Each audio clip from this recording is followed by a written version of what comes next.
together with Earle Sports Bets. Yeah, the twins, they be checking in, stacking up. Green is the scene that you're stepping in. Winning is a trend, and we stay making dollars. Nerd talk with the sports bet scholars. Yeah. It's R.I.P. to the bookies. R.I.P. to the bookies. R.I.P. to the bookies. R.I.P. to the bookies.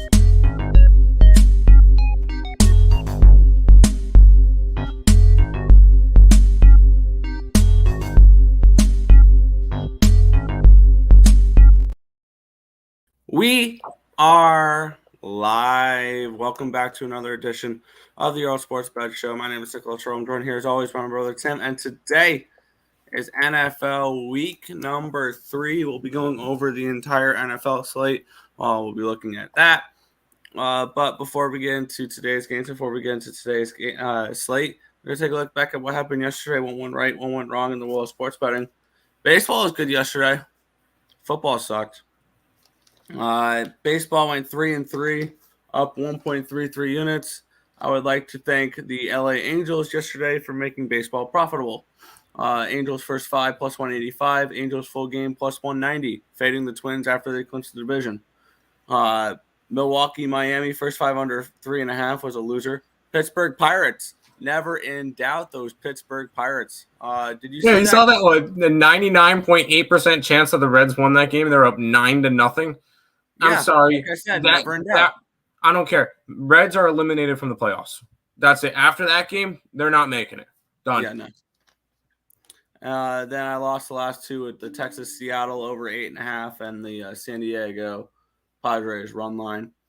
Padres now 0-12 in extra inning games. Wow, pathetic. And then the CFL went 1-3. I had a chance of going 3-1 if I could have gotten an extra touchdown from the Ticats late on that drive, but they threw a pick. But Alouettes team total over 24.5 was a winner. The full game over 48 was a loser. And then the team total over full game over in the Hamilton game were losers. And college was really poor yesterday, down 5.31 units there, 16, 34, and 4. The record looks worse than it actually is because I do have a lot of those big money line sprinkles. So those weren't that great. Overall, 20, 40, and 4, down 5.39 units yesterday. Overall, in September, 246, 294, and 16, down 8.87. It's just been a nightmare like last week or so in general. So, but real quick before we get to you, Tim, we have to bring on our guests, and whenever we can have him talking NFL on the show, he is always invited on. It is Houston's finest in the house, LJ. What's going on, LJ? What's going on, fellas? Happy Football Sunday to you. How we doing this evening? Let's get it. Doing good. Recap of what happened yesterday. Did you bet? I know you usually take Saturdays off, or you don't bet Saturdays as much. You get to anything yesterday? No, I just bet the Astros first 5 over 5 and it didn't cash. So that's the only bet I took yesterday because I save all my money for football on Sundays, buddy. This is where I can make my end. So, yeah, and maybe I need to take those notes. Hey, Tim, recap. Yeah, it's all good. Like I said, sometimes I take off, just to regroup and do research and things like that. So, but Sundays are a big day for me. There you go. There you go. I think the best way to explain how yesterday went was Clemson money line. They had the lead. It got tied up on a strip sack or a strip fumble, run 56 yards back for a touchdown. Clemson has an opportunity to take a lead with a 29-yard field goal, shanks it. Then goes to overtime. Oh, sorry, no. They get a drive later on. Overtime. Florida State scores a quick touchdown. And then the play that kind of simplifies everything. What the hell was Clemson doing on 3rd and inches, throwing a screen pass when their running back could have had easily 4 yards? What are you doing? And then they end up turning it over on downs and lose the game. That was probably one of the most frustrating ends of the games. I will say I'm very, very happy with 2 games though. Go Pirates! Finally got the first win of the season. It was against Gardner Webb, but still counts. And finally, Deion Sanders is a fraud. Like we've been saying this whole entire time. That was, I'm going to quote him on it, a good old-fashioned butt kicking. And absolutely beautiful to see. I will say, midway through the game, me and Nick looked at each other, and we both bet USC minus 17.5. Well, we put it up on the site. It wasn't available for me to bet, yeah. Oh, you didn't? Where is it No, now? I didn't bet it because it wasn't 26.5. available to bet. 26.5. So, beat a nice line movement on that one already. Colorado's not as good as people think.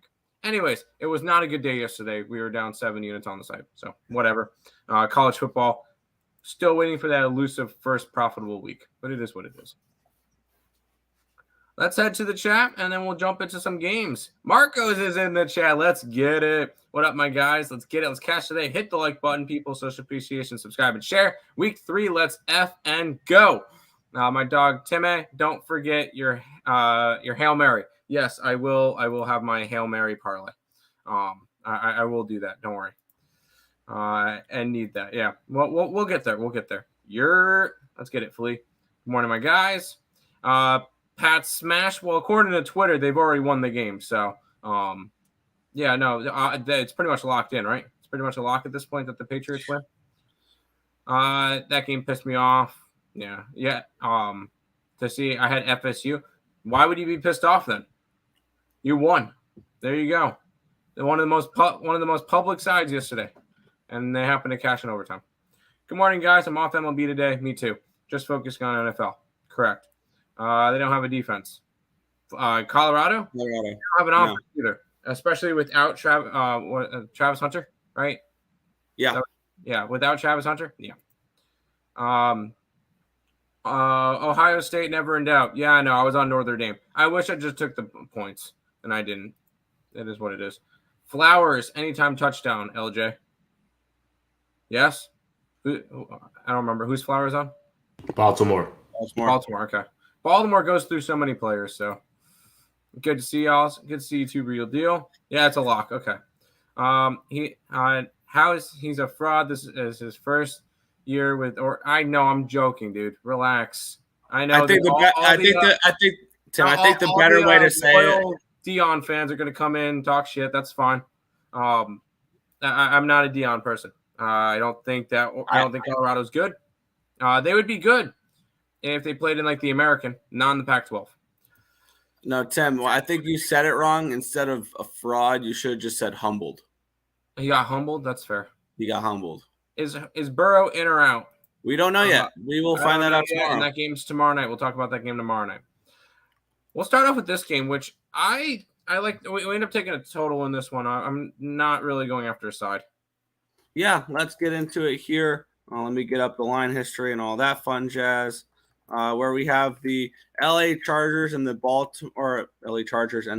I was reading the wrong game here, and the Minnesota Vikings. The Chargers open up as 2-point favorites. The Vikings became 1-point favorites at one point, and now it's back to the Chargers, but they're at -1. So a 1-point line movement to these Minnesota Vikings since the start. And this line opened up on the 17th on Sunday night at a 51.5. It has risen 3 points to 54.5. Looking at the cash flow for this game, we have 82% of the tickets and 80% of the cash is on this over.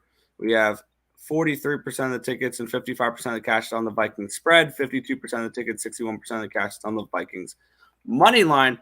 Both these teams surprisingly enter 0-2 into this game. Two teams that people thought these were playoff teams last year, that they can make it back to the playoffs this year. The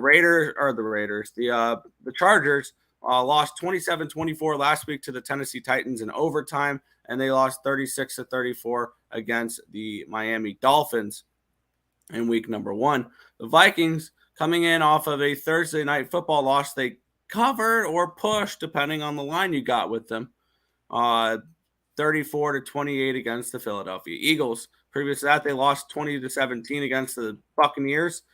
Week 1 in a game they kind of dominated. Just turnovers kind of killed them there. I do lean towards Minnesota for this game. I would lean towards the Vikings if I had to bet the side.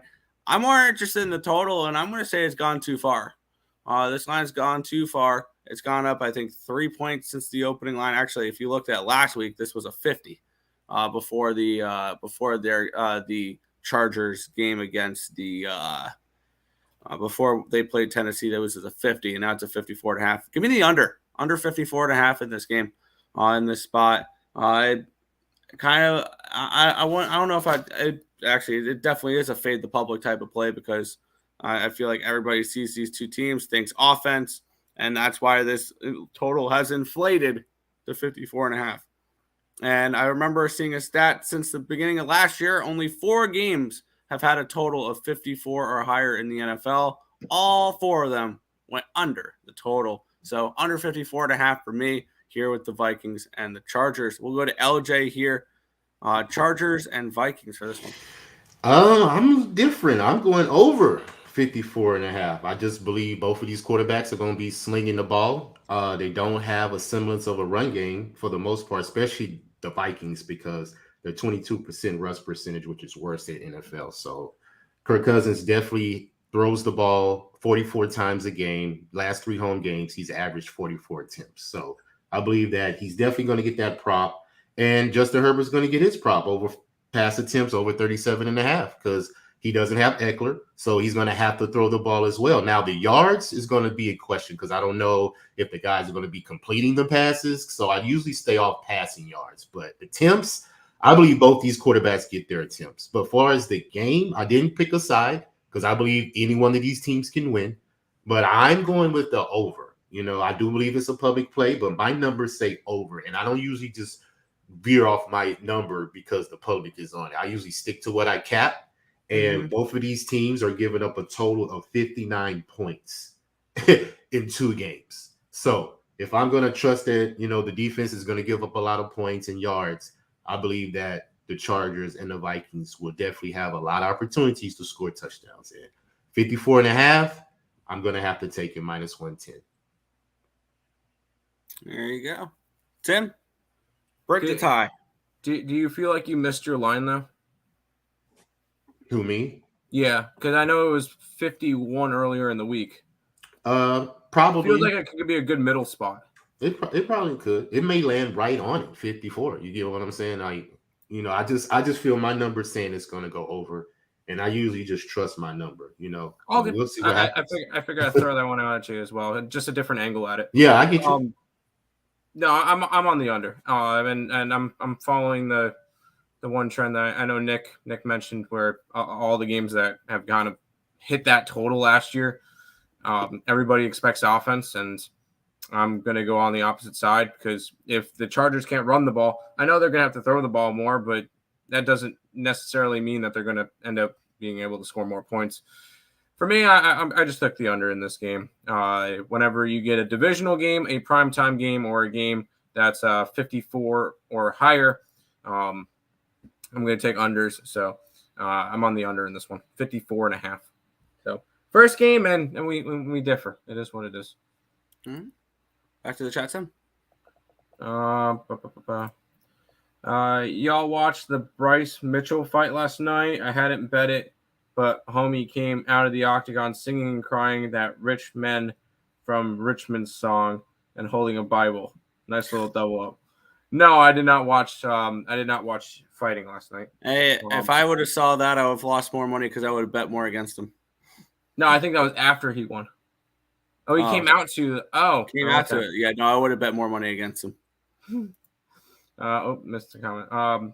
Baltimore has a lot of injuries. They do have a lot of injuries. I kind of lean who they got again this week? Colts. I kind of lean Colts, especially with Baltimore having to play another divisional opponent next week. So it's kind of a divisional week sandwich, and normally that's not good spots against the spread for that team. He ain't accomplished more than me, 21-12. He never swam. He's never swam in the ocean or jumped out of a perfectly working airplane.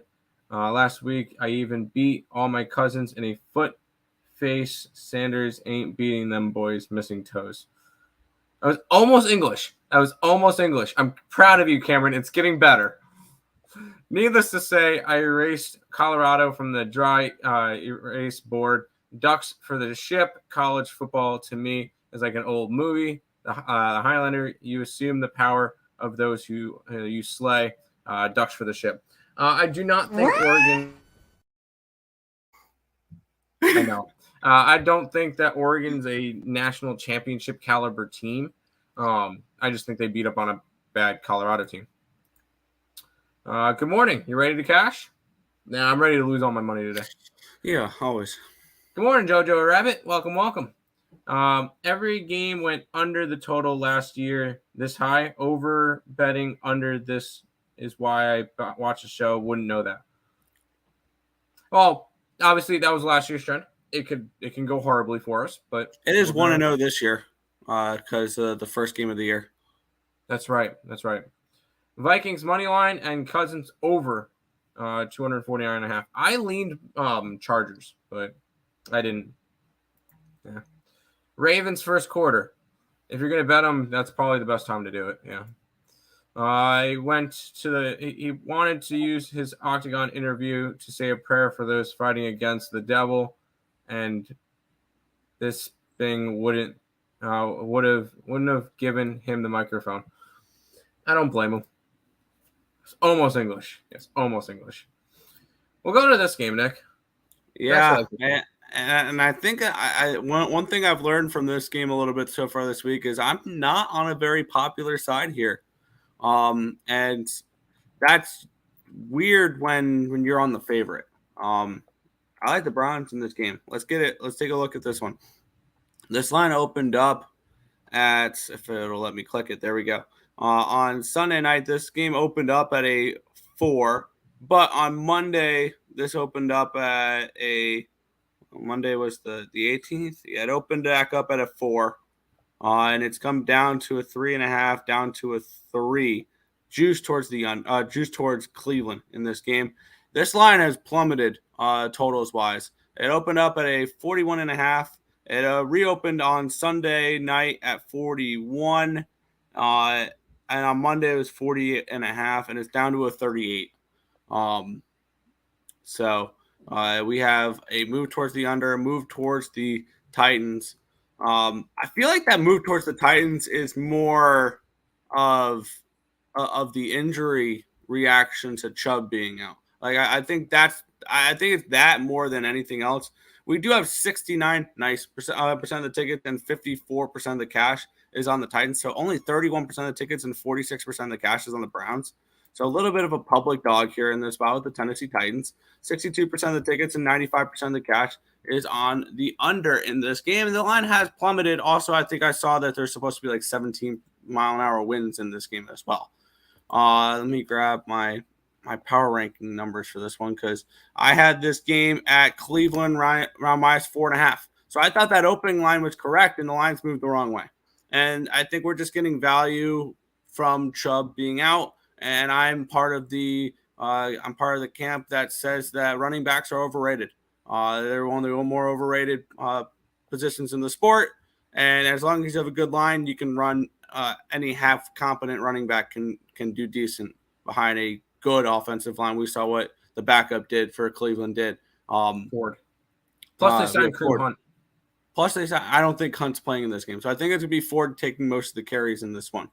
I'm on the Browns. I laid the 3 points. I got it at minus 122, so it was a little juicy, but it wasn't anything crazy. I was leaning under. Obviously, you can't get to the under now with it being this low. But for me, it would probably be an under if I had bet the total. But for me, no play on the total, just the Browns minus 3 for me. We'll go to Tim second here. What's your thoughts on this one, Browns and Titans? You say the running backs, the whatever. I say I fade the injury report. This is the first full game for the Browns without Nick Chubb. And last week they tried to make it work, but they weren't really prepared to not have Nick Chubb the entire game. Now they come into this one knowing he's not in, and they've known it all week. And I feel like they're gonna be able to have this one a little bit more prepared. Also, I'm not a Titans person. I don't think the Titans are good. And there's that division in general is garbage. Considering that there's 3 teams tied for first place in that division right now. But honestly, this is a game. I'm on Cleveland. I think they come out prepared. The only thing good for Tennessee, I feel like, is Derrick Henry, and I feel like Cleveland can slow down. I think Cleveland's got a decent rush defense. We kind of saw that last week. Also, they played the Steelers, who have no offense, but I feel like the Steelers' offense and Tennessee's offense are pretty similar. So I would lean towards the under, obviously 38.5 or whatever. The weather is kind of being what pushing this one down, along with some other games. A lot of games are getting pushed down due to weather. So I could see this one being an ugly game. I like the Browns in this one. The Browns were not good enough to make my my contest picks, but I do like the Browns this week. LJ, your thoughts? Browns and Titans. Yeah, I agree with y'all both. Browns should win this game. All the numbers point they have all the offensive advantages. The Titans aren't a good offensive team. Both teams are horrible third down, though. Both at the bottom around 30% third down conversion. So that lets me know it's going to be a ugly game. If both these teams can't move the ball, I see a lot of punts because the Browns are averaging 6 punts a game, which is bottom 3. So that under, I could definitely see going under 38. It is low, but I could see it going under as well. I didn't pick a side. I just don't like a feel for any one of these teams. I don't know how the rushing yards are going to be different since Chubb is out. So I have to see that first. But like you said, their defense is the Browns. It's what's going to probably win this game. I think they're just going to stack the box, stop the run from Henry and make Tannehill beat you. You know what I'm saying? Bait him into a mistake. Make him throw a pick because I believe he probably will throw a pick against this defense. So pass rush is coming.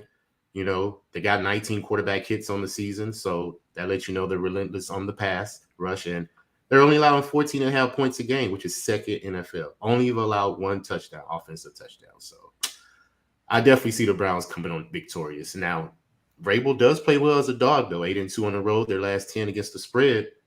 But for me to try to trust that right now is nothing I want to do. But I did take a prop. I'm just going to take the field goal kicker for the Titans, Nick Folk, over 1.5 field goals. That's the only way I believe they're going to score against Cleveland. And they're averaging 3.5 right now. So he's hit at least 2 in the 2 games so far that they played. So what makes me think he's not going to hit 2 this game just to get on the scoreboard? So that's my prop. Nick Folk over 1.5 field goals. And that's it. I didn't take a side. Oh, Nick Folk. I haven't heard that name in a while. Yeah. He's kicker for the Jets. We'll head back to the chat. You like Cleveland today? Yes. Me too. Brownies. Yes. Ooh, brownies do sound good. Ooh. Anyways, not thinking about food. Let's get it. Public dog. Yeah, Tennessee is 100% a public dog. Look at how much they had against the Steelers. Steelers have a really good defense. I don't know if you missed it, but the Steelers have one of the best. I want to say a top 5 defense in football. Yeah, I was about to say have one of the best defenses in the NFL. So no, it makes sense that they weren't able to do much. Plus, they lost Chubb early in the game. It's hard to lose your star running back and still play well. There'll be more adapt to it this week, so we'll see how it goes. Tennessee, nope. Under makes it a brown spot. I agree. I would take the under. Hello, Markel. Little Kyle Gibson on the bump today. Lean Orioles first 5 money line. That's probably the only thing in the MLB I'm betting is the Orioles because I bet them every single day. Hey, they're getting close to that division, so I'm this close. Come on, especially Orioles. on Sundays. 16-1, 16-1 ticket. What was their record on Sundays? I don't have it pulled up, but it's good. Okay, that's all I needed to know. It's good. I'm on Dolphins first half. I'm against the Dolphins. Broncos country. Let's ride. Broncos country. Ford over yards. Yes, Ford over yards. All right, we'll get to talk about this game, and it should be an interesting one. Stop it. Get some help. Let's do it, Nick. Yeah, I know our guests will have no opinions on this road team today, but we have the Houston Texans. They're taking on the Jacksonville Jaguars. This line opened up, or this line's a 7.5, total 43.5. This line opened up at a 9 on Sunday night. when the lines reopened. It was a 7.5 before the week started. This got up to a 9.5, 10 at one point on Monday. It got up to a 10. And then it's come back down to a 9.5, down to an 8, down to a 7.5. And it's mainly because of the injuries for Baltimore. Wrong game. I don't know why lines dropped. Is there injuries for Jacksonville that we don't know about? No, it's not for the Texans, though. Okay. This line opened up at 44.5 on Sunday. It's down to a 43.5. So a 1 point line move towards the under and a decent line move towards the Texans here. 36% of the tickets and 83% of the cash is on these Houston Texans. So big, sharp money coming in on Houston in this spot. 72% of the tickets, 82% of the cash is on the over, yet the books have moved this down a point. So they're really not worried about this under. They're really not worried about this over, my bad. Looks like, they're expecting defensively Houston to show up in this game. Houston is coming in off of a loss in a winnable game against the Indianapolis Colts, 31-20. They lost 25-9 to Baltimore week 1. On the flip side, Jacksonville coming in off of a game where their offense did really nothing. They put up 9 points against the Kansas City Chiefs on a 17-9 loss, no touchdowns. All 3 of them were field goals. So that was kind of interesting to see the Jacksonville offense not work at all. They did put up 31 points in week 1, but that was against the Colts. This spot for me, I lean Texans if I had to bet the side. I wish I could have gotten that 10 earlier in the week. I wish I could have gotten that. At 7.5, I think it's a stay off for the side. I did take the unders in this game. I like unders in this one. First half, I got the under at 21.5, full game 43.5. And I'm kind of interested in the Jacksonville Jaguars team total under at 27.5 at -125. I think that this Texans defense can show up in this game a little bit.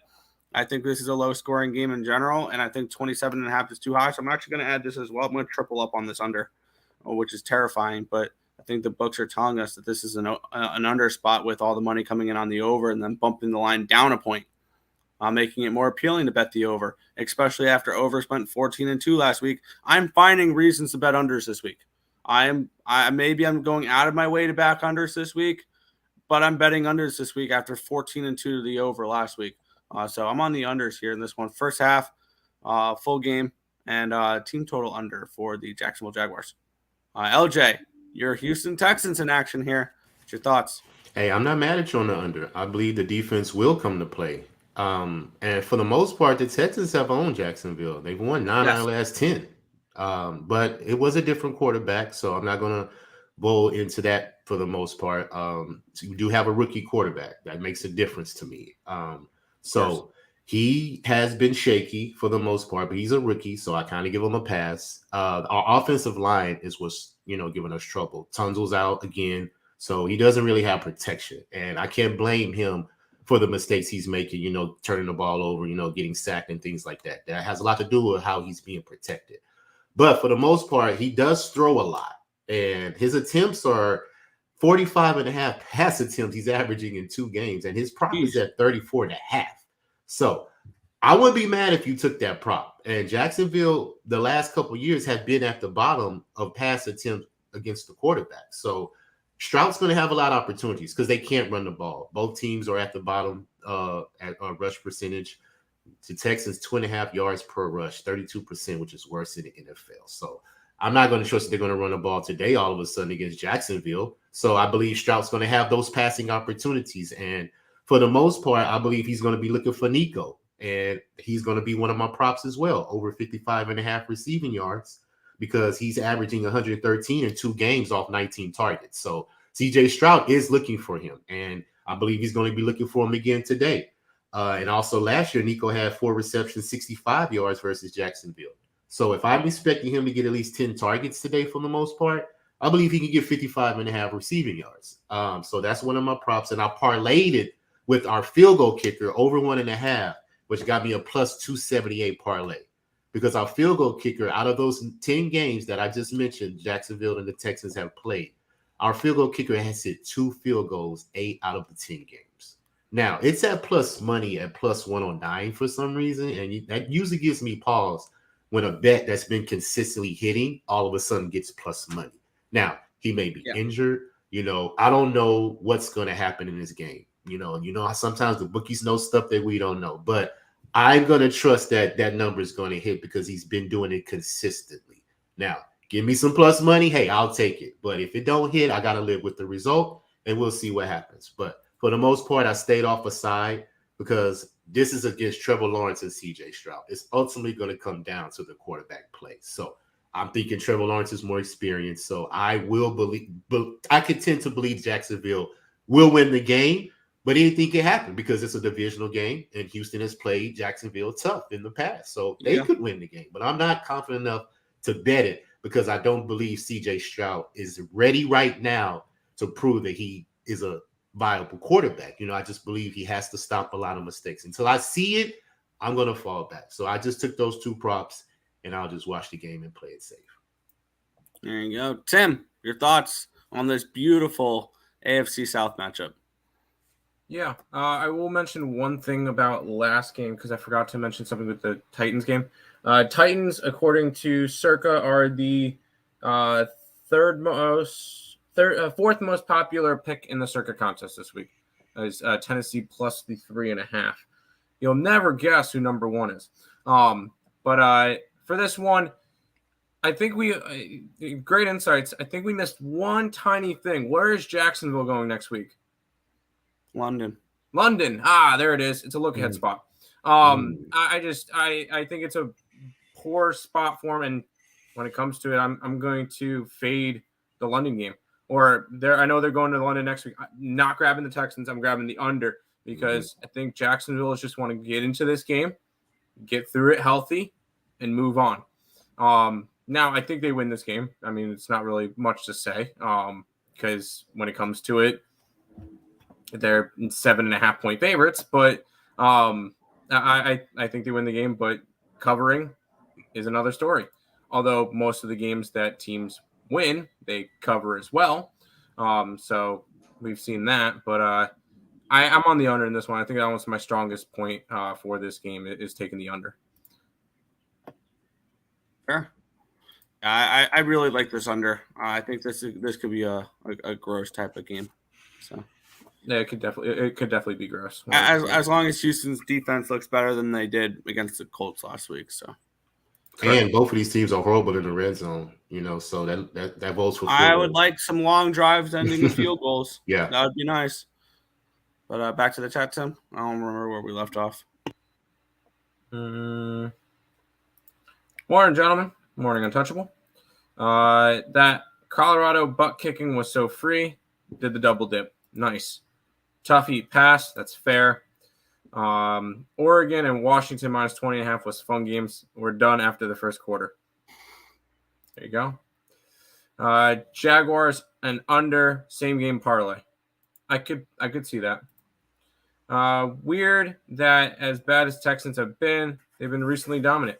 They've been they look good, but they've lost both games. They haven't covered both games. So. But they don't look as bad as we expected them to. As crazy as that sounds. Dodgers are bringing out the big fella, Lynn. I have not even looked at the MLB today. So, Washington totally sold on me second half. Did they? I don't remember that game. Tim, any WNBA? I have Sun spread and Vegas spread. I was kind of leaning towards both favorites, but I'm probably not betting the WNBA today. Let's cash. Let's get it Moneyline Mills. And we'll go to this game, Nick. Yeah, talk about gross, disgusting games. This game is supposed to have heavy rain and winds up into the 20-mile-an-hour range, which is why this total is as low as it is. Let's take a look at the line history in this spot, where we have this line opened up on. It looks like it opened up on the 18th, so it opened up on Monday. It didn't reopen up on Sunday. It opened up at a -2 for New England. It's gone up to a -2.5. It did touch 3 for a little bit. It came right back. Total opened up at a 37.5, and it's down to a 35. I got involved with this one at a 36.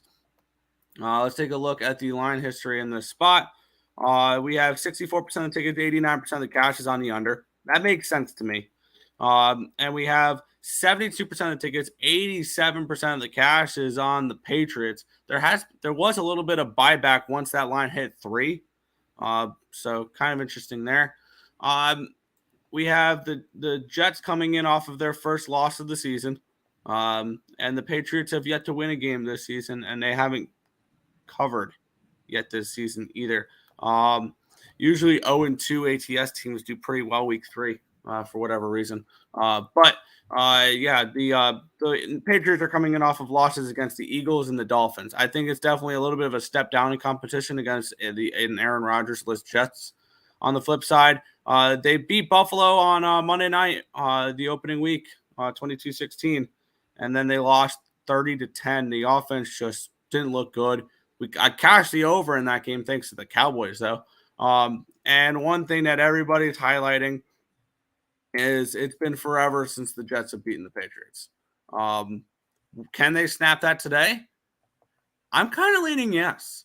On the side-wise, it's Jets or nothing for me. I'm on the unders. I got first half under 17.5, full game under 36. Now it's a 17 and a 35. So that's kind of like that. It's gross, but I was kind of leaning the team total under for New England at 19.5, though, is I think a little low for me. It's going to be enough to keep me off of it. But I can't imagine this game is going to be a very good game. I think this is one of those where you come back and you check the score later and it finishes 13-6, like one of those type of games. I think an interesting prop for this game, and I want to see real quick what it would be. Don't you dare steal it. 35-1. Okay. What? 35-1 prop for the first touchdown score. Oh, you're doing the first? No. Okay, fine. Go ahead. To be no touchdown in this game. Because I can see this game being 9-6. I can see this game being 12-9 and all field goals. But the big question mark is, how well is the field goal kicking going to be with 23-mile-an-hour winds? So this is going to get ugly. This game. I think the easiest plays in this game. First half under 17.5 for me. Full game under 35. We'll go to Tim. Your Jets are in action. What are you looking at here? Jets, Patriots. I don't know why we're even looking at this game. The Patriots already won. I don't think I've seen anybody on the Jets. And yes, the Jets haven't beaten the Patriots in 15 games? Yeah. That narrative has been harped all week too. Yeah. I am on the Jets today. I took the plus money, home divisional dog. Normally they're pretty good. And I took the under. I will say we got it a little bit higher than it is right now because it's dropped down to 35. What did we end up getting it at? I don't remember what we got it at. 37. We got it at a 37. So we got a nice line on it. I'm on the under. I think it's an ugly game. I said a little bit of degenerate action. 3 props for first touchdown scores. No touchdown. Jets defense / special teams. Patriots defense / special teams. This one's going to be an ugly game. Or you can even go Zach Wilson at 25-1. Could be an interesting one. But this one's going to be ugly. And would we be surprised tomorrow if it came back and it was like 9-8? And it was like 3 field goals on one side, 2 field goals and a safety on the other? Would we be surprised? No, I don't think so. Under in the Jets for me. Yeah, one more thing that I forgot to mention before I pass it off to LJ. My power ranking for this game was actually the wrong team is favored. So I think I'm actually going to move on the Jets money line here in a second. LJ, your thoughts here. The Jets at home against the Patriots. It's supposed to be an ugly game in Foxborough, or not in Foxborough, in the Meadowlands here. Yeah, I agree. I can see field goals for the most part. I don't see any quarterback scoring on their defense. Zach Wilson, we know, is our 0-4 versus the Patriots. So he doesn't do very well versus Belichick. And they're 1-10 on third down last week. So that means they don't move the ball and they can't stay on the field. So if Matt Jones, leads the NFL in pass attempts, if he stays on the field and try to pick apart the Jets defense, that's the only way I could see them coming victorious. But I didn't pick a side. The Patriots are better in the red zone than the Jets are. So if they get down there, that's how they can score their points in the red zone. But if the Jets can keep them out of the red zone, I don't think the Patriots will be able to score. So it's just like a defensive matchup to me in this game. It's going to be about chess. What quarterback can be more savvy than the other and come out victorious? But I can definitely be with y'all, man. 9-7, 10-6, some type of game. But definitely, I didn't bet the under, but I would lean the under. I just don't want to do it. I don't think you could bet it now. Yeah, I mean, I wouldn't. I don't like any of these quarterbacks, so I don't even want to be a part of this game at all. For the most part. Fair. And then one more thing that I was looking at here. When this line opened up, it opened up the week at New England minus 150, and it's come all the way down to a minus 138, even though 74% of the tickets and 81% of the cash is on the Patriots as well. I think that's enough to also push me over the edge here. New York Jets money line plus 118. I just added that to my card. So we are going to be backing this man right here.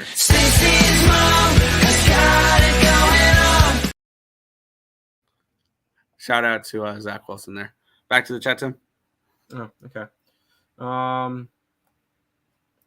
Broncos, yes. Redskins, yes. Atlanta, no. Raider Nation. I wore my Raiders jersey for today. Yes, Raider Nation. I'm not sure if I'm going to be here when we get to talk about that game because I am on the Pub Hub thing at 12:15. So I'm not sure if I'm going to be there at that point, but yes, Raider Nation. You're on the Patriots. So is everybody else. Good luck to you. Hope you win. Everyone has been shit on the legend Zach Wilson after last week. Wouldn't surprise me if the Jets won outright. Now, considering it's a 2.5 point spread, no, I wouldn't be. He's not a legend. He is too a legend. Don't even. He is a legend in the milk community. I mean, under easy. I wouldn't say easy because at that number, it's never easy. But yes, under. Saints and Commanders spread and Seahawks. Saints, no, I like the Packers today. Commanders, yes, I like the Commanders outright today against Buffalo. And then Seahawks, no, I'm on the opposite side of that one. What was the Seahawks against again, Nick? I lost my Carolina. Panthers. Carolina, I like Carolina today, especially with Mr. Red Rocket as quarterback.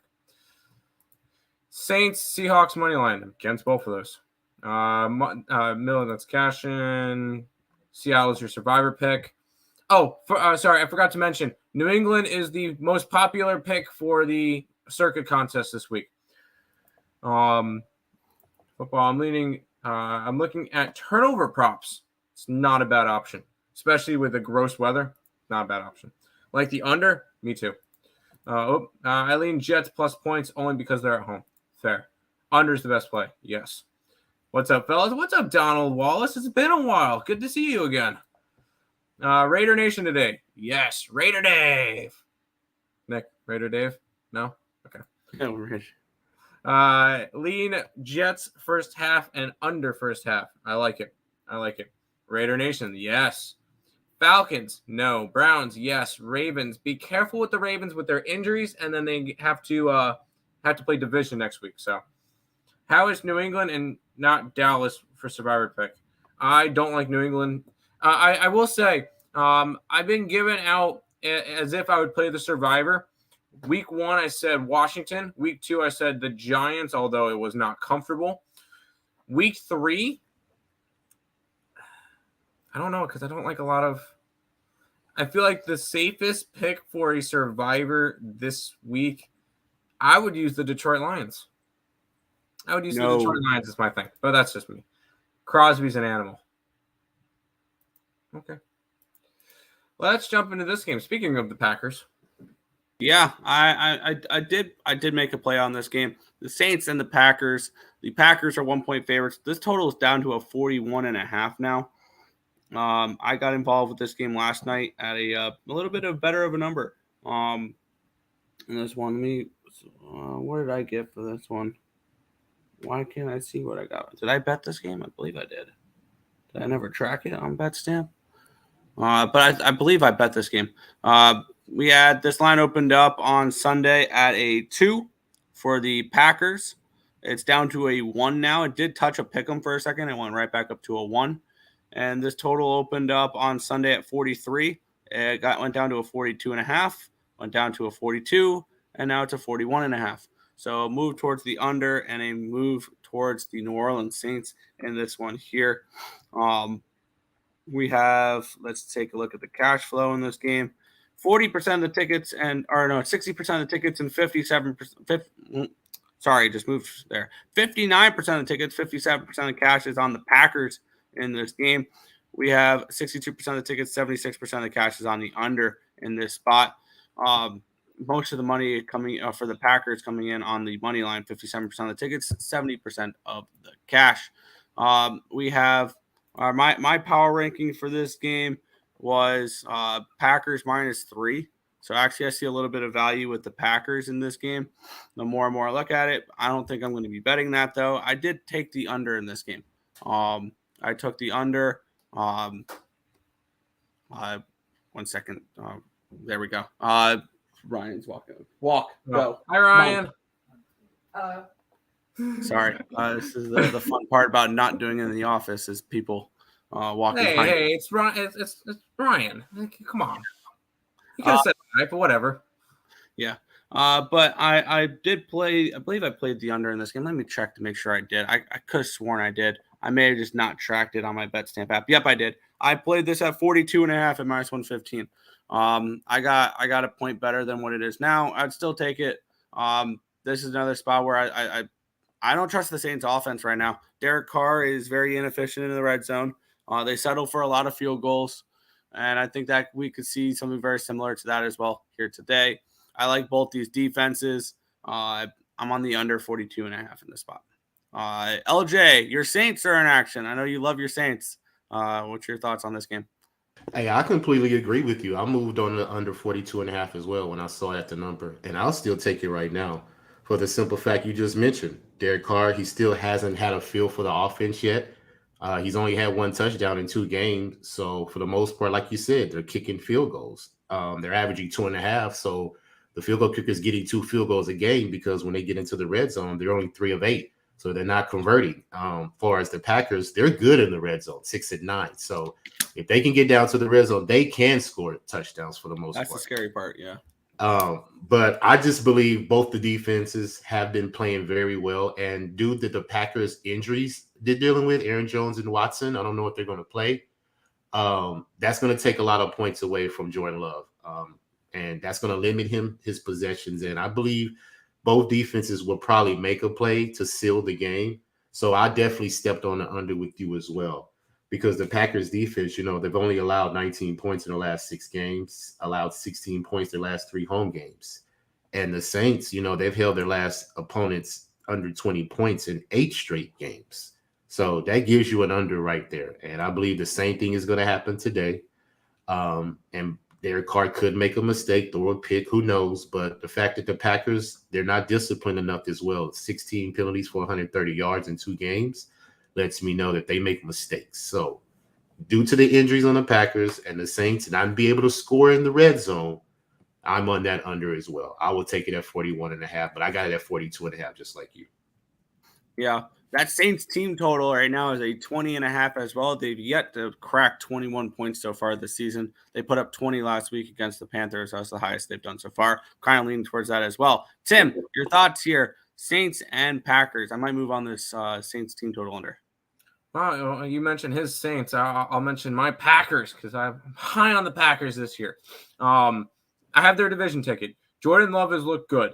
And when it comes to it, I strongly believe he's not going to be the Aaron Rodgers or the Brett for like what he did, but I believe his years behind Aaron Rodgers helped him out a lot. And I mean, we even saw a glimpse of it last year. The one game he got to start against the Philadelphia Eagles, it was the worst that Eagles defense looked all year. And I think Jordan Love comes out and I think starts slinging the ball around. And Your under could be good, but yeah, I would prefer Saints team total under. And I'm surprised we didn't get a field goal kicker prop from LJ for the Saints, considering that's probably what they're going to do most of this game. I could easily see this one finishing like 21-12 or something in that nature. Couple touchdowns from Green Bay, a couple field goals from New Orleans, and then this one finishes under the total for you. I like the Packers. Packers were this close to being a contest pick for me, I will say. They did not end up being a contest pick, I will say, but the next two games will have contest picks for me. So Packers in this one for me.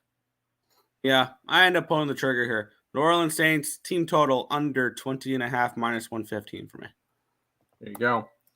See, okay, here we go. We got somebody that's smart. Jojo Rabbit. Jets outright. Let's go. Let's go, Jojo. I like it. I like to hear the positive energy. I'm tired of hearing all the people say, oh, New England, 15 straight wins. Oh, this, that. Let's go, Jets. Give me the who dat. No, thank you. My Saints aren't going to be right offensively until Kamara comes back. That's fair. You're on the Saints strikeout props. So that's it. No, kidding. I know you're going kicker props. I'm joking. I'm messing with them. Yeah, that's probably the only thing I would be wanting to go after for Saints. Go Pack Go. Yes, go Pack Go. Thanks for the follow, Twins. Let's cash. Let's do it, money line. Let's do it. How about some contest picks, Nick? Yeah, I really like this game. Yes, maybe more and than the I lines should. moved in our direction too. Yep. So we'll start off this game by saying Broncos country, let's ride. Broncos country, let's ride. Broncos country, let's ride. Let's get into it. We have the Denver Broncos and the Miami Dolphins in this one here. The Dolphins 6-point favorites. Total of 47.5. This line opened up on Sunday at 46.5. So this line has actually moved up a point. It's supposed to be like 100 and feel like 100, and I think they said 8 in Miami today. Total up. The side opened up at a 6.5. It got up to a 7, and it's all the way down to a 6 now. So it's been a move towards these Denver Broncos, which when you look at the cash flow actually does make a little bit of sense here. 47% of the tickets and 69% of the cash is on these Denver Broncos, and the lines move towards them. 74% of the tickets and 43% of the cash is on the money line for the Dolphins. So a lot of people on the Dolphins money line, laying 250. Have fun with that one. 69% of the tickets, 72% of the cash is on the over. The line has moved towards the over. I think this is one of the only games on the day that I would lean towards an over in this one. I had this game around a 5.5, 6. So I saw a little bit of value here with Denver. This is not the most value on a line for me. But this is a spot with Denver where the first 2 games of the year, they lost outright as home favorites. Now they get to hit the road, though, which I think will help them here. And they're getting points. I think this is a team that you back the Broncos when they're getting points and you fade them when they're laying points type of team. I think they're very similar to the Seahawks, where you back them as a dog, you fade them as a favorite. And I think this is a spot where we can back Denver as a dog. I got him plus. Did I get him plus 6.5 or did I get him plus 6? I got the Broncos at plus 6.5 and plus 240. I like the Broncos here outright against the Miami Dolphins. I think this is a good spot for this Broncos team to finally get off the schneid and win a football game. Tim, your thoughts here? We're going Broncos country? Yeah, this is one of my first contest picks this week. Is the Denver Broncos. Is the fact that Miami has looked as good as they have, and this line is dropped. Like it opened up at what, a 7.5 area? Yep. And it's down to, I see some 5.5s. So the line movement alone is just insane. And the way I look at it, Miami's looked great. Denver hasn't won a game yet. So a lot of people look at it. Miami only has to win by a touchdown, right? I don't know about that one. Give me the Broncos. Outright winners versus the Miami Dolphins today. LJ, are you joining us on the Broncos country? No, I'm not. Oh, so close. Sorry, Miami's the better team, and Well, yeah. I'm all on the 6.5. I'm on the 6.5. I took it earlier in the week. I just think the offense is too potent, man. And Tua, he's been, being protected for the most part. Now, it all can change if, all of a sudden the offensive line can't protect him today for some reason. Because that's the only thing I'm betting on, that he continues to get the time to pass the ball because he's down a receiver right now. So that means that he has a lot of different targets that he's going to have to assess to and try to make a play. But I do believe Miami will be victorious for the simple fact Denver is horrible in the second half. They only average 7.5 points, while Miami's averaging 12 points in the second half. So if this game is close early, for the most part, I believe Miami will pull away. And that's why I'm just going to take the full game. I was leaning the first half during the week, but I looked at some Broncos numbers, and they kind of stay in the games in the first half for the most part, and they lose it in the second half. So I'm going to trust the full game hits that number as opposed to the first half. But as far as Tua, I believe he's going to get his touchdown. So I took the over 1.5 touchdowns. Minus 145. I know it's juice, but hey, sometimes the juice is worth the squeeze, in my opinion, especially if I believe it's going to cash. So I took that. He's had 4 touchdowns in 2 games. And Denver's defense has allowed 2 touchdowns to the quarterback 8 out of their last 11 games. So I'm going to trust that number is going to be consistent. I took the touchdowns, and I'm taking Miami minus 6.5 simply because of the defense as well. 13 quarterback hits, 7 sacks. So they have a pass rush that they can get at Russell Wilson. And I believe that he's out of his element, and I just believe that Miami is a better team. And I'm just going to take them at home and see if I can be victorious. But, hey, anything happens, and like I believe. So, Denver, hey, if they win, they win. I can live with the results, but I'm on Miami minus the 6.5. Yeah, one thing I have noticed, you mentioned it there, is the Broncos are better at first half than they are full game. They've led at the end of both first halves, and they lost the games outright. You can get the Broncos plus 3.5 in the first half. I'm kind of leaning towards that as well. I think that's a decent look here in the spot, expecting maybe they come out early on this one. So I lean Denver first half. I might add that later on the card. Yeah. Back to the chat. Dolphin smash. How I look at it. Broncos trash. Feels bad for us. I have no problem with people thinking that way. That's exactly what I wanted people to think. Broncos are trash. There's no way they're covering the spread. Aaron Jones ruled out. Aaron Jones ruled out. Close enough, right? That's fine. I think Green Bay is still the play. I'm going with the most public team today, Titans. But I'm afraid Kareem Hunt does well and kicks my ass. That's fair. I am already pretty deep into the Browns. So no bias, LJ. Y'all covering? With the Texans? Yeah. Are we covering? Yeah. I didn't bet it, so I'm not confident if that answers your question. There you go. No way I will put money on the Broncos outright. Beautiful. Love to hear it. Yep, the line dropped. That's why I'm going first half on Fins. Have fun. Isn't Waddle out too? Is Waddle out? Yep, Waddle's out. There you go. Bills -5. We'll talk about that game next and how we are against you. That may be the best look. Broncos, no thanks. The only Wilson I trust is Zach. Have fun with that. Yo. Okay, Joe had a really big day yesterday. Good to see. Yeah, and a parlay, though, not high on it. Fair enough. You're on the Titans. Nope. Chargers. I can see the Chargers. Saints. Nope.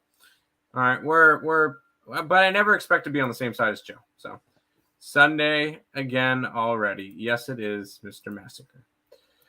Let's talk about this game and another one of my contest picks, Nick.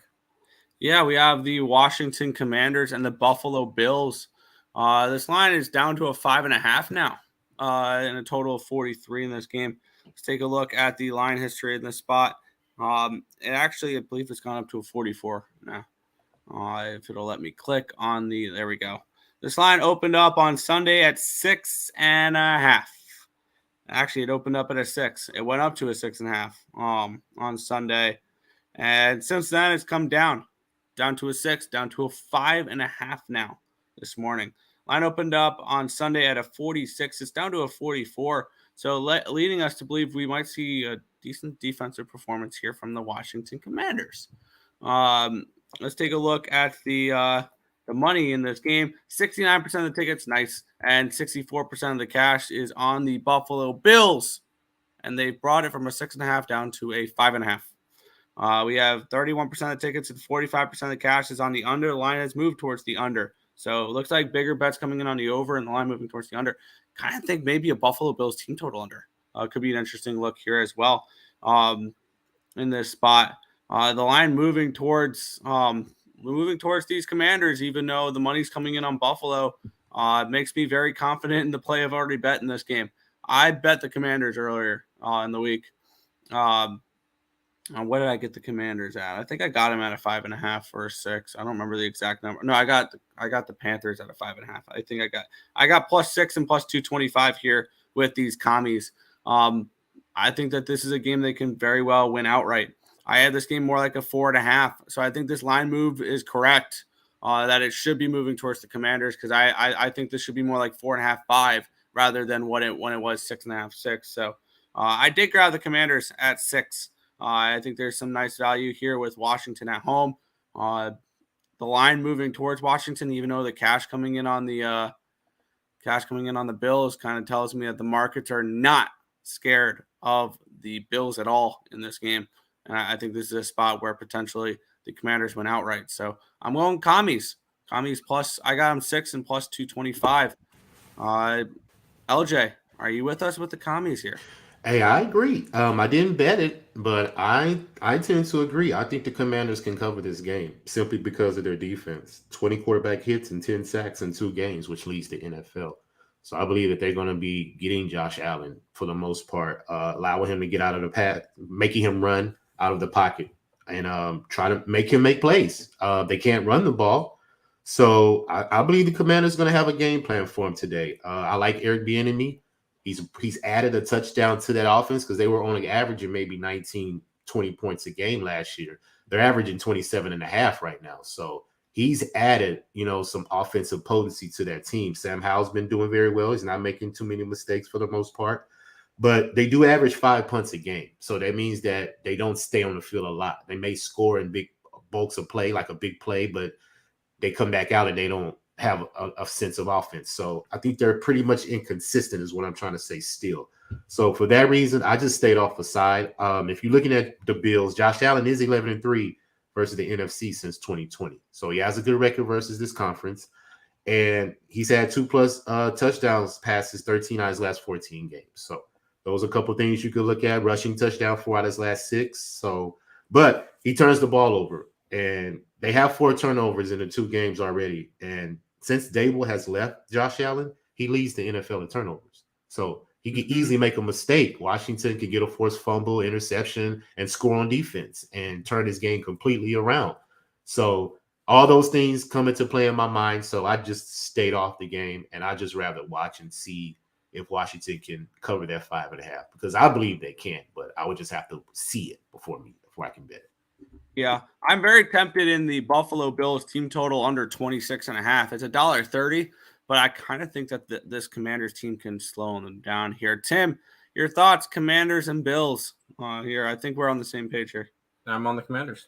They're one of my contest picks this week. Same. I will say one thing that makes me nervous is that they are the 3rd most popular pick in the circuit contest this week. We'll talk about another one of the popular. That really makes me nervous anymore because keep in mind that circuit contest you have to pay $1,000 to get into, so it's not just average Joes.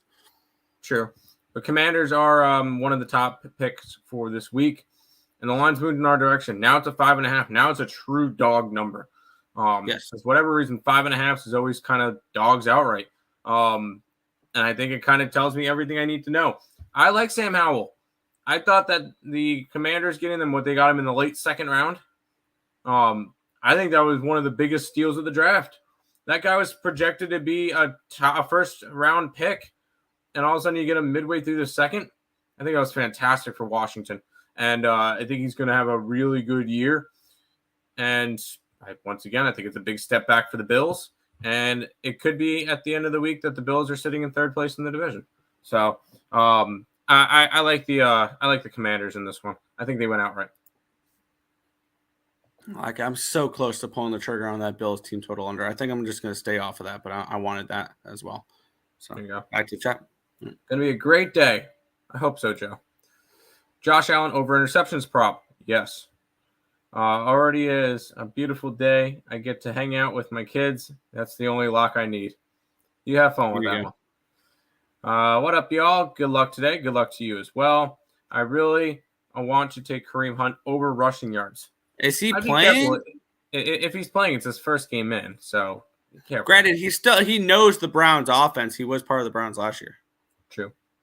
Even though I'm on the Titans. That's fair. Just parlayed alternate totals. Lions over 44.4 and Chargers over 50.5. I mean, That Chargers line moved down to a 54 from a 54.5. There you go. Nike, that shit, bro. Just do it. Just do it. Oh, jeez. Seattle -2.5 boosted. No, I think Carolina outright.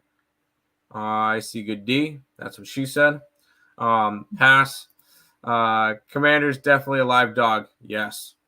Shouldn't Bills versus Commanders under be good? They both have good defenses. Yes, but at the same time, with a semi-rookie quarterback and Josh Allen, turnovers could be prominent in this game, which makes short fields. So, Patriots -2.5 is like the most popular bet this week. So, no, I don't like it. What were your looks for the great chokers battle in Chargers and Minnesota? I lean over. Haven't placed it. Interception prop in that game. We like the under. Well, me and Nick like the under. LJ's on the over. So, whoever you trust, that go with that. We would understand if you went over. Commanders have been looking good. I've been looking for a solid quarterback since RG3 got broken. Yeah. I think they. By the way, yeah. I just want to touch on one comment there, where with Nathan. That's what she said. All right, good. You finally got that one in there. Yeah, I finally got that clip in there. Yep. All right. Well, I'll head to this one, which I know has a lot of people going back and forth on it.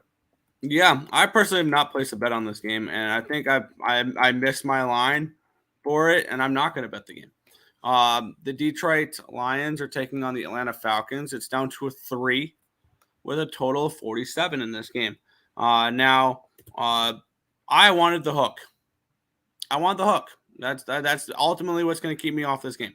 This line also opened up at on Sunday. It opened up at a 5. You could have gotten a 5. You could have gotten a 4.5. You could have gotten a 4. You could have gotten 3.5. I sure as hell ain't betting them at a 3 now. It's just not going to happen. Total opened up on Sunday at 46. It's up to a 47, so a slight move towards the over in this game. This is one of the few games I would lean towards an over. I'm not trying to bet an over, though, when overs went 14-2 last week. 76% of the tickets, 70% of the cash is on the over, especially a public over like this one. 37% of the tickets, 56% of the cash is on the Falcons. The lines move towards the Falcons here. 23% of the tickets, 53% of the cash is on Atlanta as well. If you're going to bet Atlanta at this point, just take the plus 155 for them to win outright. I see no value in taking the 3 when you could have gotten better numbers earlier in the week. I have this game more like a 1.5, 2 range. So I do see value with the Atlanta Falcons still at this number. I just don't want to bet this number when I could have gotten better in the week. The Falcons have looked good so far. They're 2-0. They beat the Packers and they beat the Panthers. Now let's see what happens when they hit the road here against the Lions. I think the Lions fall into the category that the Denver Broncos do and the Seattle Seahawks do. I'm fine if you take points against them. I sure as hell ain't laying points with them. So I ain't laying points with the Lions. That's just not going to happen. Just like I won't lay points with the Seahawks. I won't lay points with the Broncos. Those are 3 teams that I don't want as a favorite. So it's definitely dirty birds or nothing for me. But it's a pass. I have no interest in trying to back a bad number here. If you're going to bet the game, just take the money line at this point, plus 155. LJ, your thoughts here. Dirty birds and Lions. Yeah, I agree.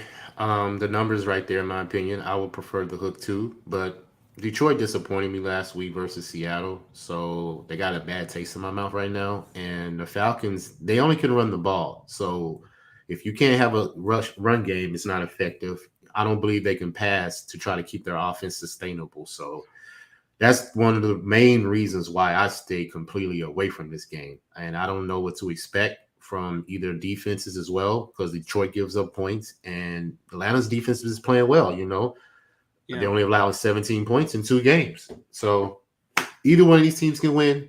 And I'm with you. I won't have nothing to do with this game just because of the number. Yeah, this feels like a weighted coin flip, and I would take the plus 155 on a weighted coin flip. Tim, your thoughts here? I think you're on the other side. I am on the Lions. And it's not me trying to back the Lions. Where's Atlanta going next week? We just talked about it with Jacksonville. They're heading to London. The look-ahead spot. I mean, I don't know if I'm a player and I get to go play overseas. That's pretty exciting. I would be more interested in going after that than worrying about going to Detroit and playing good there. Now, Atlanta has looked good. Detroit, we expected Detroit to lose last week. We had Seattle. Yes. So me and Nick were on Seattle. We expected them to lose. Atlanta's just – I feel like Atlanta is the worst undefeated team left. And I think that snaps today. I'm on the Lions. And as crazy as it sounds, I would have preferred it to be a 3.5 because 3.5 just screams out favorite. 3.5, 7.5 screams out favorite. 2.5, 6.5 screams out dog to me. Because now at 3.5, the team only has to cover a field goal. No, that pushes me towards the favorite. Same deal with the 7.5. The team only has to lose by a touchdown. They can lose by a touchdown and cover. Yeah, no, I'm on the opposite way. I like the Lions in this one for today. And final thing, Lions are the second most popular pick in Circa this week. The final one, because we're not talking about that game, is the Bucks. The Bucks are. And then a couple other things to mention. Those are the top 5 are Patriots, Lions, Commanders, Titans, Bucks. There is 1, 2, 3, 4, 5 other teams that have at least 1,000 that are not in the top 5. Those are the Broncos and the Dolphins. Whoa. Colts, Panthers, and the Raiders. So those are all the ones that have at least 1,000. So here you go. All right. Head back to the chat. We all see it. Falcons strikeout props. The Lions disgust me. I kicker props. I got you. Undies. You like the under again. Okay. LJ, you have a kicker parlay. I have New Orleans, Atlanta, and Vegas. Yeah, I actually do have a kicker parlay. I believe I have Tennessee's kicker, I have my field goal kicker, and I have Dallas's field goal kicker as a 3 kicker parlay. Interesting you asked me that. Yes, that's my 3 pick. Well, you always give them out, so you figure. Yeah. Saints are favorites now. I don't like the sound of that. Gross. This will probably be the last game I talk to you guys about because I'm going to head out at noon, get ready to hop on the pub hub. But this one's at least a good game, I guess. Yeah. Baltimore Ravens and the Indianapolis Colts. The Ravens are 7.5 point favorites, total of 43.5. Obviously, we know the Ravens are dealing with injuries. What is going on with my odds page? All the odds just went blank. Really, we want to stop working now. We want to stop working. Yes. The site's just being completely useless. Awesome. Just great. Like I mean, that's just perfect for right in the middle of a show for all the numbers to go blank. You useless, pathetic site. So I guess I'll go over to BetStamp and get the pinnacle lines for these games. I believe this is the last 1:00 game we're talking about, right? Maybe. Line history. If this wants to load, that'd be cool. We're having fun times here. No. Come on. Sometime today. There we go. This line reopened up on, on Sunday. Where it's not showing me Sunday. Of course it's not, because why would anything work right now? I only need, thank you. The lines are back up on the other side I use. Cool. Technical difficulties. I apologize, peoples. We have this line opened up on Sunday at an 8, and it's come down to a 7.5. It's bounced back and forth between 7.5 and 8. As for the total, it opened back up at a 44.5. It's down to a 43.5, which is where I think I got this one. I played the under in this game. I know, super surprising. I'm on an under. But with that being said, this is a spot where let's take a look at the cash flow real quick, and we'll get into that. Where we have 52% of the tickets, 59% of the cash is on the under. So the bigger bets are on the under. The line's moving towards the under, and it's Minshew, and I see the Ravens being able to control the ball on the ground here today. I see them racking up rushing yards and things along those lines. I see the Ravens as an under team, and Minshew could potentially make this Colts team an over team. The Colts first 2 games have gone over the total. They were one of the only teams to go over in week 1, which is kind of interesting. The Ravens did go over last week.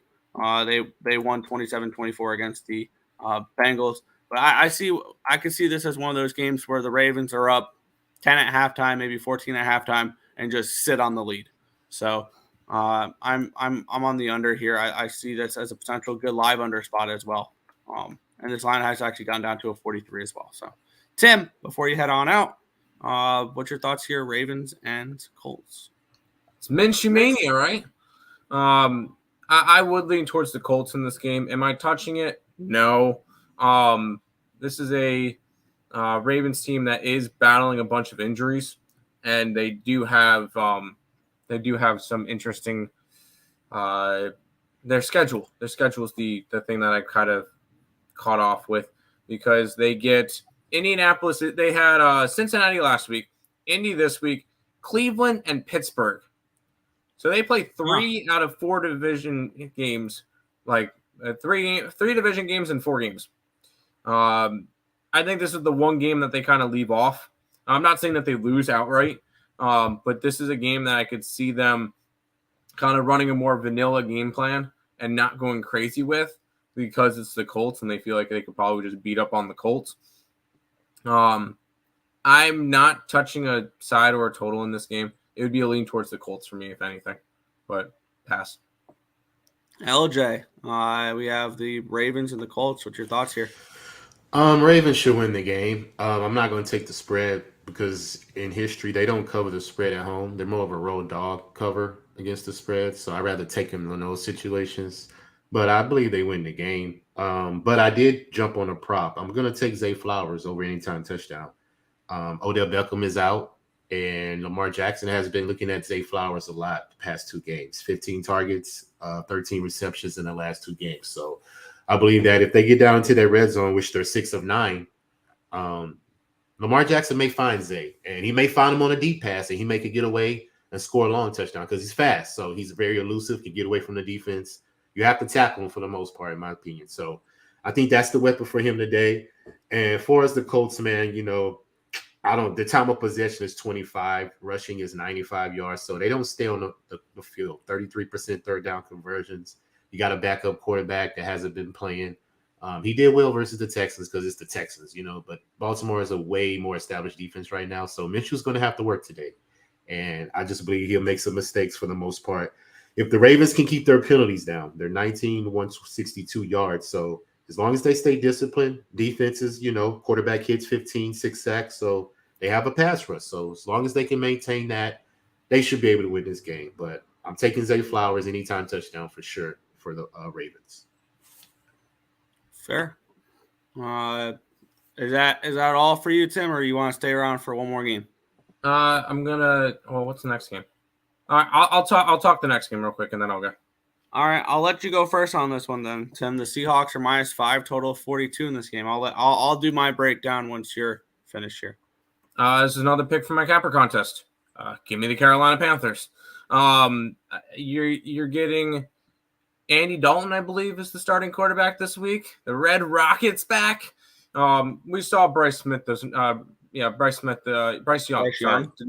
Young. Sorry.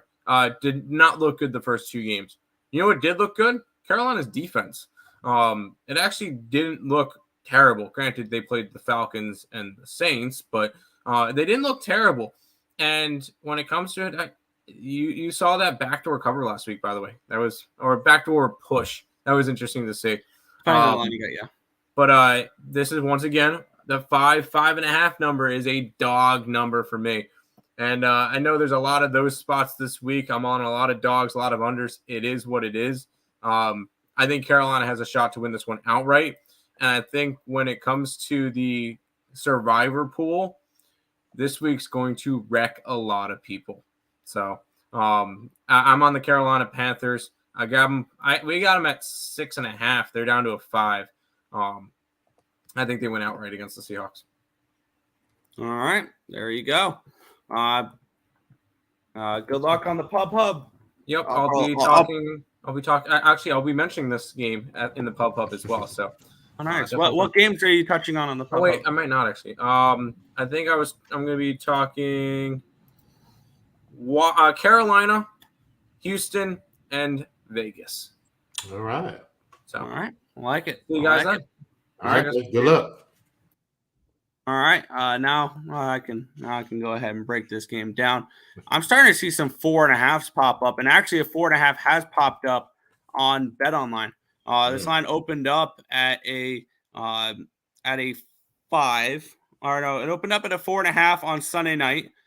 They ruled Bryce Young out, and it went all the way up to a 6.5 at on some books. And it's come back down to a 6, a 5.5, a 5, and now it's down to a 4.5. So big line movement here towards these Carolina Panthers since they've ruled out, since the reactions to the rule out of Bryce Young, people realizing maybe that's not much of a downgrade, honestly, right now. This total opened up at a 41.5 on Sunday, or on the 19th, which was Tuesday, my bad. It opened back up on a Tuesday. Because they played Monday Night Football, and it's gone up to a 43. So this total has actually gone up. So they're expecting maybe some points in this game, up to the 43. That's kind of interesting there. 36% of the tickets, 84% of the cash is on the under. Yet this line's moved towards the over. It's kind of interesting here. 42% of the tickets and 51% of the cash is on these Carolina Panthers, and this line's plummeting on these Seahawks. And I'm on the same page as Tim. I refuse. And this is one. I don't lay points with the Seahawks. I've been right on the Seahawks the first 2 weeks because the dog is covered and won outright in both those matchups. And I think that continues on for a third straight week here. I like Carolina. I'm trying to remember what I got him at because my bet stamp's not loading. But I got Carolina at, I want to say 5.5. Yeah, I got him 5.5 and plus 200. So I didn't get the best of the line. But I think this line makes sense as it's creeped into the dog range. The 6, or that 5.5 range, that 5 range, the 4.5. Usually that's a pretty decent dog number as well. And I like the Panthers here in this spot to get their first win of the year. Plus 5.5 plus. I got plus 200 outright here with the Carolina Panthers. Yeah, I could tend to lean that way. Their defense is playing well, just like Tim mentioned. 12 quarterback hits, 8 sacks, so they can get at Geno Smith. They can make his day very, very long. I think Metcalf is hobbling as well, so one of his receivers might not be available. I think I saw an alert. He is going to be available to play. Okay. Well, he's hobbling, so yes. You know that.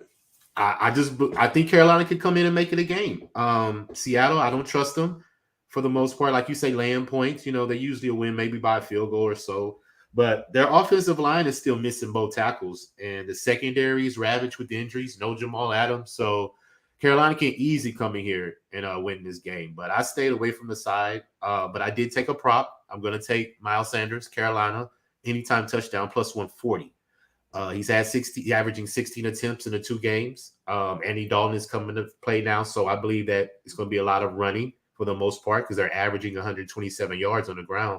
So I believe that's the game plan. Pound the ball, wear down Seattle's defense, and they get into that red zone. Miles Sanders should be able to catch a touchdown. So I'm going to take that. And Seattle, at the running back position, they've allowed a touchdown to the running back 15 out of their last 18 games. So that's been consistent for me enough to pick Miles Sanders anytime touchdown. But for as a side, I stayed away because I'm like you. I can't lay points with Seattle. Yeah, one thing that is going to be, I think, detrimental a little bit to the Carolina Panthers defense is Shaq Thompson is going to be out for the year. He got hurt on Monday night. And the only other thing that really concerns me is they traveled after a Monday night game, but I like the Panthers in this spot. I think we left off with him saying Baltimore parlay, Orioles, and Ravens. I would like to see the Orioles lose baseball games. That's just never going to happen, though, because my Rays' future is dead for the win the division. Definitely got a Washington round robin, both Nats games and Commanders money line. It's not a bad look. Dog it up there. I could see the Panthers covering, which is why I stayed away from the Seahawks. Now, sometimes the tough part is instead of staying off a side, betting the other side. Maybe that's something I need to start doing. It's like, oh, yeah, I don't think I can get to that side. But no, flip if you don't like that. But, yeah. Dallas Cowboys. How about them Cowboys? Minus 13-point road favorite. That is disgusting. That's ridiculous. Total of 43.5 in this game. This line opened up on Sunday at the 13 number. It went down to a 12.5, down to a 12, and back up to a 13, now back to a 12.5. So really no line movement since, or my bad, it's moved half a point towards the Cardinals since Sunday. It reopened up at. This line was 10.5 before the Sunday matchups last week. So this line has definitely jumped compared to what it was if you bet it last week. Line opened up at a 43.5. It is still a 43.5. So really no line movement on the total here in this spot. One thing I know is when there's big favorites, the unders are generally good bets. And not only do we have a big road favorite here, double-digit road favorite, but, geez, it is a public double-digit road favorite. 82% of the tickets and 74% of the cash has the Cowboys covering almost 2 touchdowns on the road here. I am not part of that crew. Not at all. 42% of the tickets, 63% of the cash is on the under in this game. I am part of that crew. I'm on the under 43 in this game, and this is going to be gross. I think I might want to double down on this too.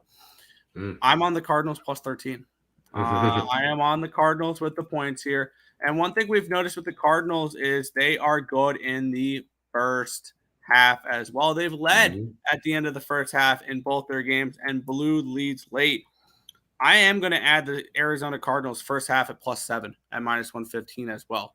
I had this game capped. Where was this? I have this game capped around a 10.5, 11. So I thought the line that it was before last Sunday's games was correct. Moving this up to 12.5, 13. I got 13 with the Cardinals. That's way too many points, especially with the road team coming in all short, fat, and happy after 2 double-digit blowout wins. I can easily see them sleepwalking through this game. So I like the under. And I'm taking Cardinals first half full game, plus 7, plus 13 for me. Yeah, I can agree with the under. I can't take the Cardinals, though. But I do believe they can cover the spread. I'm just not going to bet it. I agree with everything you say. Excuse me. I believe the Dallas is going to take them lightly. You know, they're not going to expect anything from the Cardinals. So Cardinals can come with a surprise and smack them real early because, like you mentioned, they're averaging 16 points in the first half. So they can easily keep this number close in the first half. So I agree with all that you said. But I just stayed away. The spread is too big for me, and I usually don't bet Cowboy games for the most part. I usually just stick to the players and props that I see an advantage in. But all in all, they should be able to win this game. All the offensive advantages go to them. And the defense, you know, it's a relentless pass rush. They can cause some turnovers on Arizona.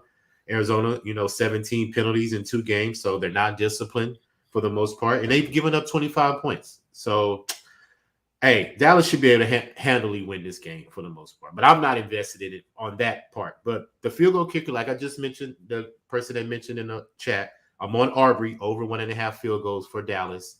And I parlayed that with my Texans kicker and the Titans kicker. I believe Folk is what I said for Cleveland. Yeah. So I parlayed all 3 of those field goal kickers at a plus 220 parlay. So that's my play on that. But other than that, I don't want anything part of this, man, because Dallas, like I said, these type of games are the ones that breaks your parlay.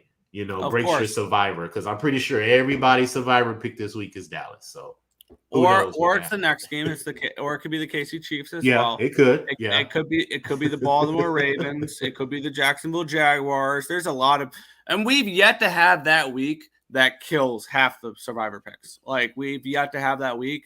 Yeah. Look out this week. This could be an ugly week for that.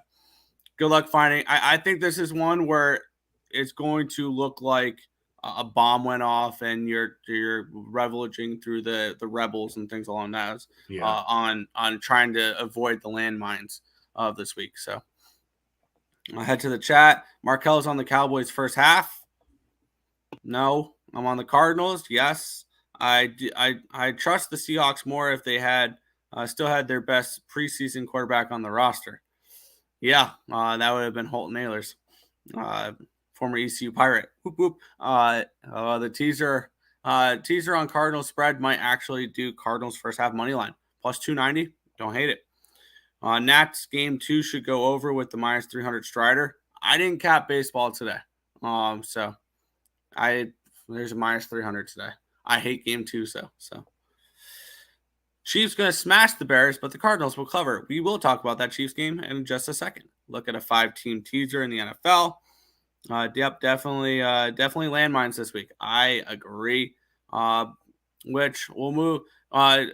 We will go from 1 13-point favorite. Don't worry, we have a more competitive game to talk about. We have another 13-point favorite. The Kansas City Chiefs are minus 13, total 48 in this game. Let's take a look at the line history in this spot between KC and Chicago. The line opened up at a 13. It's still a 13. And it's actually moved slightly juice-wise towards the Bears. The Bears are now plus 13, minus 120 when it was minus 110 when it reopened on Sunday night. This line opened up at a 49 on Sunday night. It's down to a 48 in this spot. We have 53% of the tickets, 73% of the cash is on the under in this spot. And we have 79% of the tickets and 64% of the cash is on the Chiefs.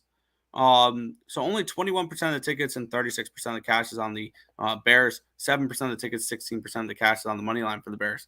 For those interested in that, I am on the under in this game. I played the under 48 in this spot. I think when we get totals this high with the Chiefs, they're going to be more of an under team this year. And the more and more I look at it, I have this game power ranked at 12.5. So I think this line's about right.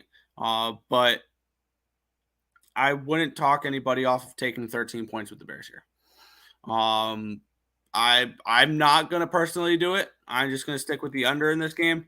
But I don't feel like laying 13 points with the Chiefs. If you want to lay points with the Chiefs, I'd look at them first half maybe, because I can see them getting out to an early lead here and then sitting on this lead. And I don't know if they cover 13. So maybe this could be a spot where if they're up big, you can grab the Bears live with points, hoping they sit on a lead, get a little conservative, run the football a little bit. But only the under for me here. Yeah, I'm not betting the Chiefs on spread at home. They don't cover at home. That's just been their history. They cover on the road. So for that reason, I definitely will look at the Bears to cover the spread. But I don't know how the Bears are going to respond to this game. It's a lot of turmoil going on with them. The defensive coordinator has been investigated. Justin Fields is not happy with the offense. So I don't know how they're going to, react to this game. And I like how you say when the Chiefs get a lead, they usually just sit on the lead. They're not trying to blow you out. They usually can show that when they're behind. I like when Patrick Mahomes is behind. That's when they play the overs. Yeah, that's when they put up points. But if they have a lead and they're coasting through the game, they're pretty much just going to do what they have to do to come out with the win, especially at home, which I just mentioned they don't cover. But all in all, the Bears, man, I mean, they've lost 12 straight, and they've allowed 25-plus points in those games. So not to say that the Chiefs have to put up those points, but they should win this game handily. But as far as me betting it, nah, I'll pass. There's more games that we can invest in my opinion. Besides absolutely. Oh yeah. So head back to the chat, and then we will get into Sunday night football. Let's do it. Let's take a look. Chargers money line. I leaned Vikings. Boys smash 31-21. No. Or is that the Cowboys? Actually, I would be fine with. Actually, that would lose the under, but 31-21 would cash the 13. Chiefs don't cover as huge spreads. Plus, plug your nose and take the Bears spread. Low key, yeah. Fields anytime touchdown. Line movement at 11.5 is bad. Wait, this line dropped. I'm still seeing 13, but yeah. Chiefs could win by 12. They very well could. Took the Chiefs at half or at -6.5. I'm guessing that's first half. I got or a teaser, yeah. And Chad Henney's hiding today. Sure. We'll conclude here with some Sunday night football. We have the Las Vegas Raiders. They're up to a 3-point favorite, total 43.5 in this game. Let's take a look at the line history in this spot, where this line opened up on Sunday at a pick'em, and it's gone all the way up to a 3. Has this line gone too far? Maybe. This line opened up at a 44.5 on Sunday. It's now a 43.5. So it's moved down a point, and it's moved 3 points towards these Raiders. We have 45% of the tickets and 57% of the cash is on the Raiders on the spread. 68% of the tickets, 45 on the money line. 71% of the tickets, 95% of the cash on the under in this game. And it's pretty simple for me. This is probably the obvious play. This is probably the one that everybody anticipates me saying, and I'm still going to say it. Prime time unders. Till further notice, prime time unders. Going to keep going there. I think I'm 10-4 this year on first half full game unders. I got first half under 21.5 and full game under 4, or first half under 21, full game under 43 in this spot. I'm going to continue to ride these prime time unders. I'm right there with you in the passenger seat, under 43.5. Both these teams are horrible on offense. Raiders are worse, only averaging 13 points. Steelers only averaging 5 points in the second half. So that puts it way below 43 in my opinion. And there's no offensive advantages on any one of these teams. Like when I do my picks, I see red all the way down. Total yards per play, first downs, they're all bottom of the league. So defenses is probably what's going to have to be the motivating factor in this game. Steelers defense is probably better than the Raiders, if I should say. So maybe the Steelers can cause some turnovers for Garoppolo and probably put them in good field position to score. But I can't predict that from what I've seen these past 2 games with the Steelers, because they can't move the ball. The defense has been saving them for the most part. So if that continues, man, I have no interest. So I definitely with you. Primetime unders has been cashing. Why get off the train right now, especially with these two teams that cannot score the ball? So yeah, under probably the biggest bet of the day. There you go. Head back to the chat, and then we'll wrap it on up. Hard to think this Chargers start 0-3. I mean, there's no chance they do, right? I think the Packers lose and Detroit wins and leads the North. I don't. Back in Jimmy G, Raiders and the under. Fair. Right. Also in the passenger zone, 2 on the under. I did not mean to start that comment. There we go. And then Pickett, INT. I can definitely see it being pick in tonight. So, but that is everything for today's show, which means it is time for housekeeping. If you guys are new to the channel, be sure to hit that thumbs up button. Subscribe to the channel if you guys have not already. And turn on post notifications so you guys are notified each and every time we are live. Also follow us on all the other social medias, Earle Sports Bets on Instagram, Twitter, and TikTok as well as the YouTube channel, of course. And be sure to check out LJ on Twitter as well. It's at LJ Sports Media. Yep. Boom. Nailed it. As well. But now we'll get into the recap. LJ, your recap for today's slate. Oh, man. Well, let's start off right with the under. What was that for the Steelers-Raiders game? 43. 43. I'm on that one. I'm on Miami, -6.5 over Denver. I am on the over Chargers and Vikings. What is that number? Over 54.5. And I'm on the under Saints and Packers under 41.5 as well. As far as my props, I am on, let's start off at the beginning. I'm on Nico Collins over 55.5 receiving yards.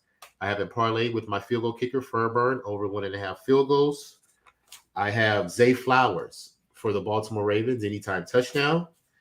I have Nick Folk for the Titans, over 1.5 field goals as well.